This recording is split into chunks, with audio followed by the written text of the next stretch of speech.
Au nom du Père et du Fils et du Saint-Esprit. Amen. Mon Seigneur et mon Dieu, je crois fermement que tu es ici, que tu me vois, que tu m'entends. Je t'adore avec profonde révérence, je te demande le pardon de mes péchés et la grâce de faire avec profit ce moment de prière. Ma Mère Immaculée, Saint Joseph, mon Père et Seigneur, mon ange gardien, intercédez pour moi. Il y a très souvent dans l'Évangile des phrases avec lesquelles nous pouvons ne pas être d'accord, avec lesquelles nous pouvons avoir des difficultés, que nous ne comprenons pas parfois, mais il y a aussi des phrases quand même, reconnaissons-le, où on est tout de suite d'accord, parce que c'est très compréhensible, parce que c'est très évident, et parce que c'est du bon sens. C'est un peu le cas de l'évangile d'aujourd'hui. Le Seigneur nous dit, enfin il le disait à ses disciples, mais bien sûr c'est à nous qu'il le dit, méfiez-vous des faux prophètes qui viennent avec vous déguisés en brebis, parce qu'au-dedans ce sont des loups voraces. Oh ben oui Seigneur, c'est pas compliqué. Évidemment que je vais me méfier de tels personnages qui sont là uniquement pour me tromper, qui veulent me tromper. Qui d'entre nous n'a pas rencontré de ces loups déguisés en agneaux, des gens qui, à l'extérieur, sont charmants, ils sont souriants, ils disent oui à tout, et puis par derrière, c'est un autre discours. Ces gens qui nous promettent monts et merveilles, et qui, à la fin, ne sont pas au rendez-vous, ne font pas ce qu'on attend d'eux, bref, on est déçus. Ils ne sont peut-être pas des loups voraces, mais en tout cas, ce sont des gens qui sont très attirants, qui sont peut-être très gentils, mais qui ne donnent pas de fruits. C'est-à-dire que rien, c'est du blabla, c'est de la tchatch. Voilà, on sait d'ailleurs très bien mimer ces gens qui ont une grande tchatch, une grande capacité de persuasion, et qui sont de beaux parleurs, mais c'est tout. Et bien sûr que nous nous en méfions.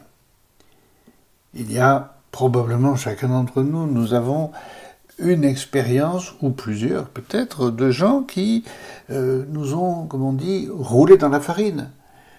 Nous avons aussi des expériences très positives de gens qui ont tenu parole, qui nous ont rendu service, qui ont été fiables, qui étaient là quand on avait besoin d'eux, mais il y a aussi ceux qui nous ont roulés dans la farine.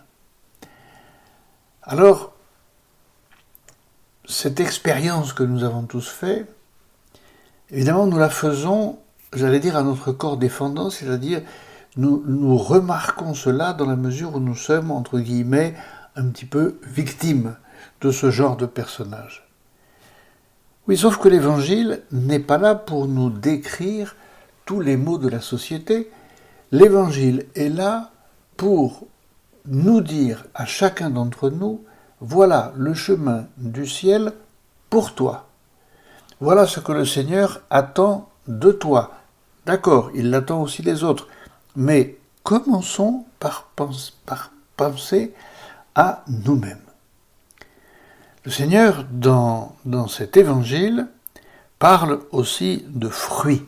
Il parle de fruits, avec ces expressions que nous connaissons bien, qui, elles aussi, sont tout à fait évidentes. C'est ainsi, dit le Seigneur, que tout arbre bon donne de beaux fruits, et que l'arbre qui pourrit donne des fruits mauvais. Oui, on est d'accord. Évidemment que nous sommes d'accord. Et quand on lit cette phrase, peut-être que la première chose à laquelle nous avons envie de penser, parce que nous aimons bien nous justifier, nous défendre un peu quand même, mais Seigneur, je ne suis quand même pas un arbre pourri. Seigneur, je ne donne pas quand même de mauvais fruits. Bon, peut-être que... Alors, un arbre qui pourrit, bon, peut-être pas. Je pense que, voilà, vous qui m'écoutez, si vous m'écoutez, c'est parce que vous avez envie de prier, donc vous n'êtes pas un arbre qui pourrit, vous êtes un arbre qui a envie de grandir. D'accord, mais quand même, Seigneur, et si je regarde la quantité de mes fruits, si je regarde la qualité de mes fruits. Quand on va au marché, et si on se place à la place du vendeur, et qu'on regarde le comportement des gens, je ne sais pas si vous l'avez fait, c'est très amusant de voir les têtes que font les gens quand ils sont devant l'étal du marchand de fruits, du marchand de légumes. Les gens regardent et avec les yeux, ils mesurent, ça a l'air bien, ça l'a pas, et puis de temps en temps, ben voilà, ils touchent, ils regardent, ils tâtent un peu, c'est mûr, c'est pas mûr, c'est de la belle qualité, c'est pas de la belle qualité.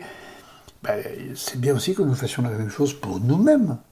C'est ce qu'on appelle l'examen de conscience, et que de temps en temps, eh bien, nous nous demandions si nos fruits, c'est-à-dire nos actes, nos paroles, sont bons. Et est-ce qu'il y a déjà des fruits? Alors, soyons concrets, et de manière très, très terre à terre. Le Seigneur aurait le droit de nous demander, par exemple, côté fruits, combien d'heures m'as-tu donné cette semaine ou aujourd'hui? Oh Seigneur, quand même, en heures, tu exagères.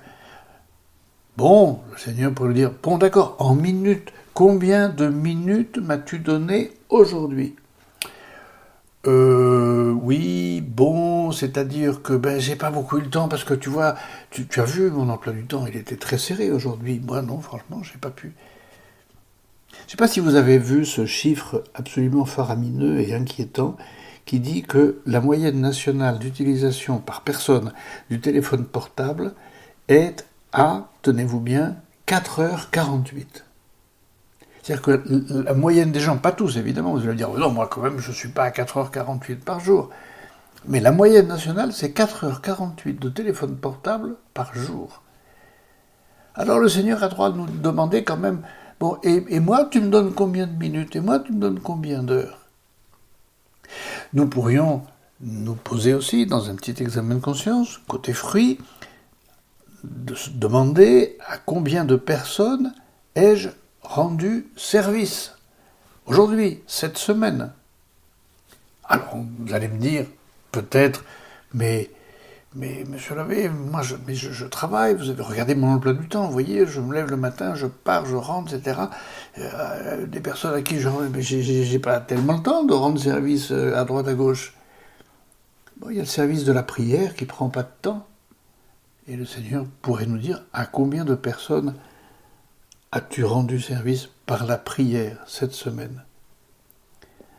Voilà. Le Seigneur nous met en garde contre les faux prophètes. Ça veut dire que, par soustraction, si on peut dire, il nous demande à nous d'être de bons prophètes. Comment ça, bon prophète?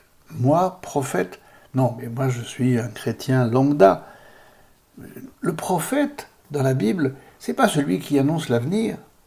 C'est celui qui annonce, qui dit tout simplement, qui montre, qui dit les bonnes choses, qui dit ce qu'il faut dire, qui montre les bonnes choses à faire.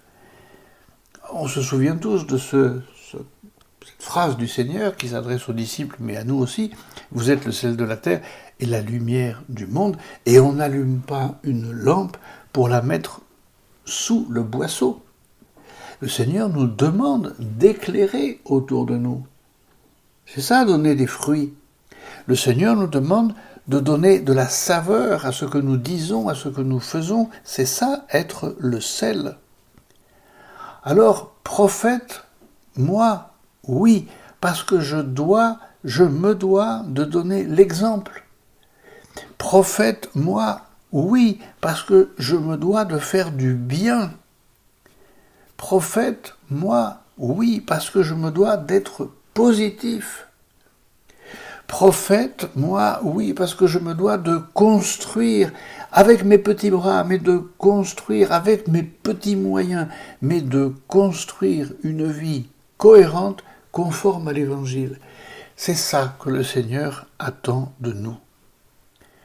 Et c'est ça que nous voulons faire. Et c'est pour faire cela que nous devons lui demander de l'aide, et demander de l'aide aussi à la Vierge Marie, parce que c'est notre maman, et c'est elle qui nous éduque, et c'est elle qui, si nous l'invoquons souvent, nous dira dans quel domaine nous pouvons être un vrai prophète pour notre prochain. Je te remercie, mon Dieu, des bonnes résolutions, des actes d'amour et des inspirations que tu m'as communiquées dans cette méditation. Je te demande de m'aider à les mettre en pratique. Ma Mère Immaculée, Saint Joseph, mon Père et Seigneur, mon ange gardien, intercédez pour moi.